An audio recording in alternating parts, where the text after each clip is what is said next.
ये कहानी एक गहरी और बहुत बड़ी रहस्य और भावनाओं से भरी हुई कथा है, द्रौपदी और कर्ण की।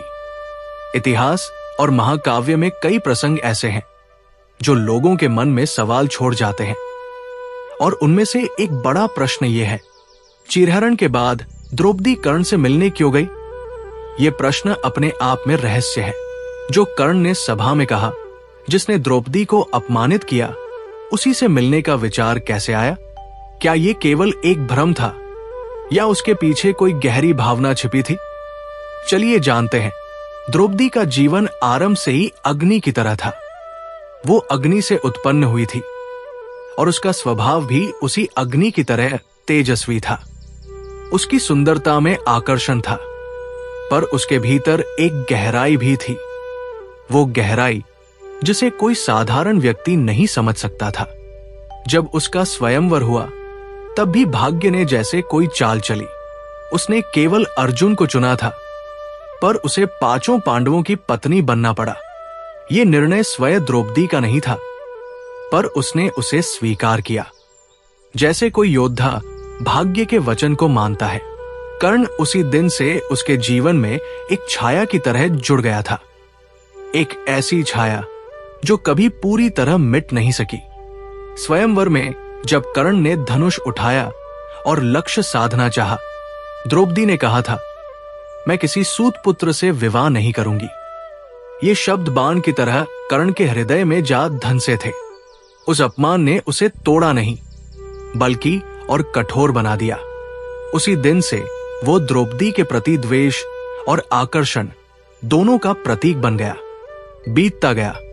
राजमहल, यज्ञ, युद्ध, प्रतिज्ञाएं, सब कुछ बदलता गया, पर द्रौपदी और कर्ण के बीच वो अनकही रेखा बनी रही। फिर वो दिन आया, चीरहरण का दिन। सभा में जब द्रौपदी को घसीट कर लाया गया, जब दुर्योधन, शकुनी और सभी हंस रहे थे, तब कर्ण भी वहां था। उसने कहा था, एक दासी की क्या मर्यादा? ये शब्द जैसे उसके पुराने घाव से निकला हुआ विष थे। उस क्षण कर्ण केवल प्रतिशोध से भरा था, पर भीतर कहीं वो खुद भी जल रहा था। उसने जो कहा वो उसके गर्व का परिणाम था, हृदय का नहीं। आगे बढ़ा। पांडव वनवास गए। द्रौपदी के भीतर उस दिन का अपमान धधकता रहा, पर साथ ही उसके मन के एक कोने में कर्ण के शब्दों की गूंज भी बनी रही। वो गूंज जिसे वो ना सुनना चाहती थी, पर अनसुना भी नहीं कर पाती थी। वर्षों बाद जब कुरुक्षेत्र का युद्ध समीप आया, सब और अशुभ संकेत थे। पांडव और कौरव अपने अपने मित्र और शत्रु एकत्र कर रहे थे। कृष्ण ने दूत बनकर हस्तिनापुर का दौरा किया, पर शांति असंभव थी। बीच एक रात द्रौपदी की नींद टूटी। उसके मन में एक अजीब बेचैनी थी। वो उठी और अकेले महल के आंगन में चली गई। चारों ओर सन्नाटा था, पर उसके भीतर तूफान था। उसे बार बार कर्ण का चेहरा याद आ रहा था। क्यों? क्या इसलिए कि वही उसका सबसे बड़ा शत्रु था, या इसलिए कि उसके भीतर कहीं एक अधूरी जिज्ञासा थी कि आखिर कर्ण क्या है? वो अब ऐसा क्यों है? उस दिन उसने निर्णय लिया, वो कर्ण से मिलेगी। ये बात किसी को बताई नहीं जा सकती थी, ना अर्जुन को, ना युधिष्ठिर को, ना कृष्ण को।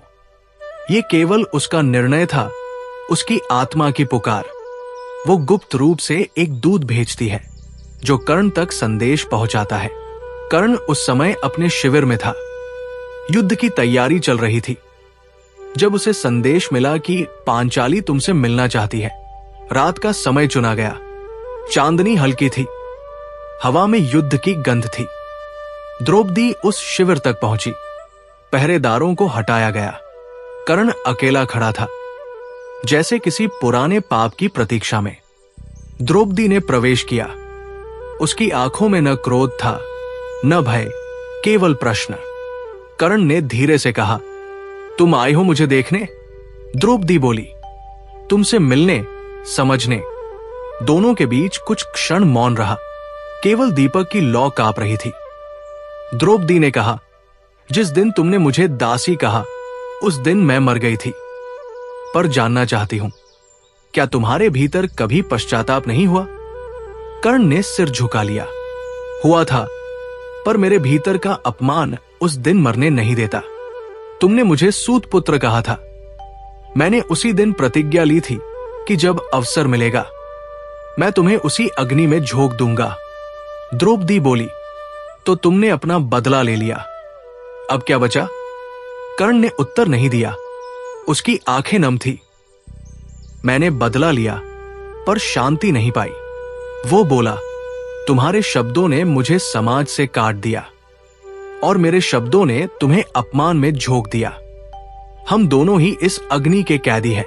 द्रौपदी कुछ पल चुप रही, फिर धीरे से कहा, कर्ण, अगर मैं उस दिन तुम्हें सूतपुत्र न कहती तो क्या तुम मेरे पति बनते? कर्ण ने उसकी ओर देखा। वो दृष्टि समय को रोक देने वाली थी। शायद, हां, उसने कहा, पर तब इतिहास कुछ और होता। तब ये युद्ध न होता और शायद मैं वो बन पाता जो मुझे होना चाहिए था। द्रौपदी के होंठ कांपे, पर उसने कुछ नहीं कहा। उनके बीच वर्षों का दर्द था जो शब्दों में नहीं, नजरों में बह गया। कर्ण ने आगे कहा, द्रौपदी, तुमने मेरे भीतर के मनुष्य को देखा नहीं, केवल मेरे जन को देखा, और मैंने तुम्हारे भीतर की पीड़ा को नहीं समझा, केवल तुम्हारे शब्दों को सुना। हम दोनों ही एक दूसरे के अधूरे अध्याय हैं। द्रौपदी की आंखों से आंसू बह निकले। उसने कहा, आज मैं आई हूं ये कहने की मैं तुम्हें क्षमा करती हूं, और शायद खुद को भी। कर्ण ने धीरे से कहा, और मैं भी। अगर अगले जन्म में हम मिले तो मैं चाहूंगा तुम फिर मुझे सूतपुत्र ना कहो। द्रौपदी ने कहा, और मैं चाहूंगी कि तुम फिर मुझे दासी ना कहो। दोनों मौन रहे।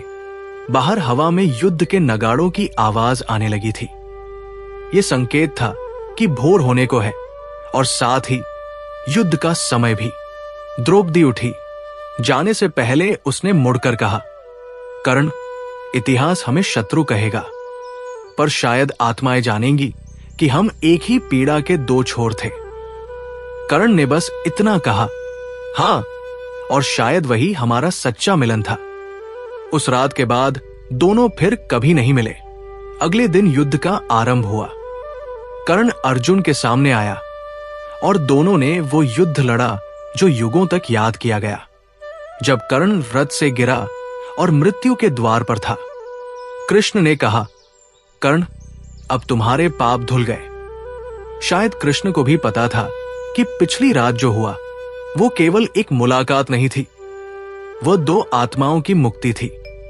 द्रौपदी को यह बात किसी ने नहीं बताई, पर जब युद्ध समाप्त हुआ और वो कुरुक्षेत्र के मैदान से गुजरी तो उसे एक अजीब सी शांति महसूस हुई।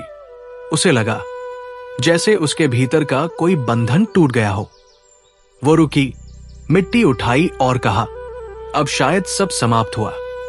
कहते हैं इतिहास केवल युद्ध और जीत की कहानी नहीं होता, वो अधूरी भावनाओं की भी कहानी होता है। द्रौपदी और कर्ण का संबंध उसी अधूरी भावना का प्रतीक था। वो मुलाकात किसी प्रेम की नहीं थी, किसी समझौते की नहीं, बल्कि दो आत्माओं की स्वीकारोक्ति थी कि कोई भी इंसान केवल शत्रु या मित्र नहीं होता, वो अपने अनुभवों का परिणाम होता है। और इसीलिए जब लोग पूछते हैं चीरहरण के बाद द्रौपदी कर्ण से मिलने क्यों गई, तो उत्तर केवल एक है, क्योंकि वह जानना चाहती थी कि जो उसे सबसे अधिक तोड़ गया, क्या उसके भीतर भी वही आग थी जो उसे जलाती रही। वो बदला लेने नहीं गई थी, बल्कि अपने भीतर की अग्नि को शांत करने गई थी। वो नफरत के अंत के लिए नहीं, बल्कि अपने अपमान की जड़ को समझने गई थी। और उस रात दोनों ने अपने भीतर के पाप और पीड़ा को स्वीकार किया। उस क्षण से इतिहास ने चुप्पी साध ली, क्योंकि कुछ मुलाकातें केवल दो लोगों के बीच नहीं होती, वे दो युगों के बीच होती है। द्रौपदी और कर्ण की वो मुलाकात भी वैसी ही थी, एक ऐसी कहानी जो कहीं नहीं जाती पर महसूस की जाती है। और इस तरह द्रौपदी और कर्ण की वो अनकही मुलाकात इतिहास के पन्नों में कहीं खो गई। किसी ने उसे देखा नहीं, किसी ने लिखा नहीं, पर सबने उसे महसूस किया। दो आत्माएं जो एक दूसरे की पीड़ा थी, अंत में एक दूसरे की मुक्ति बन गई। कभी कभी सच्चा प्रतिशोध माफी में होता है और सच्ची जीत समझ में। अगर आपको यह कहानी अच्छी लगी हो तो इसे लाइक जरूर करें और कमेंट में बताएं कि आप अगली कौन सी कहानी सुनना चाहते हैं। और हां, ऐसी ही अनसुनी, अनकही और रहस्यमयी कहानियों के लिए चैनल को सब्सक्राइब करना न भूलें। मैं फिर मिलूंगा एक और कहानी के साथ। राधे राधे। जय श्री कृष्णा।